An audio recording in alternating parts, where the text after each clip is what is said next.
লেবাননের দক্ষিণে আরও ভয়াবহ রূপ নিয়েছে ইসরায়েল হিজবুল্লাহ সংঘাত। নানা দিক থেকে একযোগে স্থল অভিযান জোরদার করে বাফার জোন তৈরির চেষ্টা করছে ইসরায়েলি বাহিনী।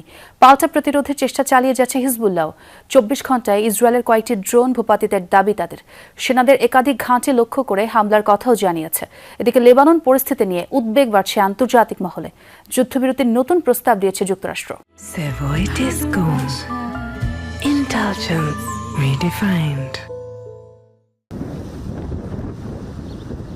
চলছে একের পর এক বিমান হামলা। বিভিন্ন দিক থেকে অগ্রসর হয়ে লেবাননের কৌশলগত গুরুত্বপূর্ণ এলাকাগুলো নিয়ন্ত্রণের চেষ্টা করছে ইসরায়েলি বাহিনী।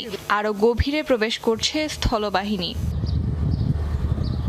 রোববার দক্ষিণ লেবাননে ইসরায়েলি হামলায় অন্তত 12 জন নিহত হয়েছেন, আহত 35 জনের বেশি। লিতানি নদী পাড়ি দিয়ে ঐতিহাসিক বিউফোর দুর্গের নিয়ন্ত্রণ নেওয়ার পর অভিযানের পরিধি আরও বাড়ানোর নির্দেশ দিয়েছে ইসরায়েলি প্রধানমন্ত্রী বেনিয়ামিন নেতানিয়াহু। আমি লেবাননের রণকৌশল সম্প্রসারণের জন্য আইডিএফকে নির্দেশ দিয়েছি। আমাদের বাহিনী লিতানি নদী অতিক্রম করেছে, বিউফোর্ট দুর্গ দখল করেছে।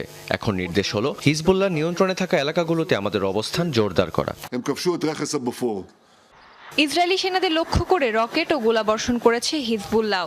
দক্ষিণ লেবাননের আকাশ সীমায় একটি ইসরায়েলি ড্রোন ভূপাতিতের দাবিও করেছে। সংঘাত বৃদ্ধির সাথে সাথে বাড়ছে আন্তর্জাতিক উদ্বেগও। লেবাননে সামরিক উত্তেজনার কোনো যৌক্তিকতা নেই বলে মন্তব্য করেছেন ফ্রান্সের প্রেসিডেন্ট ইমানুয়েল ম্যাক্রন। জাতিসংঘের নিরাপত্তা পরিষদের জরুরি বৈঠকের আহ্বান করেছে প্যারিস। ইসরায়েলকে অভিযান বন্ধের আহ্বান জানিয়েছে যুক্তরাজ্য, জার্মানি, কাতার ও মিশর। সংঘাত কমাতে নতুন কূটনৈতিক উদ্যোগ নিয়েছে যুক্তরাষ্ট্র।